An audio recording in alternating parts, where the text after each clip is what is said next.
বিচারক ২৪ ঘন্টার মধ্যে ফাঁসিতে ঝুলিয়ে ১৮ কোটি মানুষের কলিজা ঠান্ডা করতে হবে।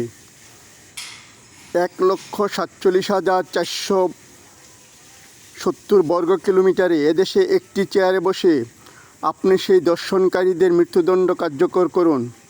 আজকে রাজপথে দাঁড়িয়ে আন্দোলন করতেছি আমরা। জজ সাহেব, মৃত্যুদণ্ড রায় দিবেন আপনি। ডাক্তার আসিয়ার কানে কানে বলবে, মুনাসিয়া, তোমার দর্শনকারীদের মৃত্যুদণ্ড করা হয়েছে। আজকে শুধু একটি কথা বলতে চাই, আসিয়াকে যেভাবে দর্শন করা হয়েছে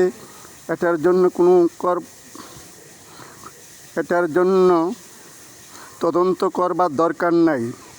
এটার জন্য বিচার বিলম্ব করা দরকার নেই। দর্শনকারীকে ২৪ ঘন্টার মধ্যে ফাঁসিতে ঝুলিয়ে ১৮ কোটি মানুষের কলিজাকে ঠান্ডা করতে হবে, মাননীয় জজ সাহেব।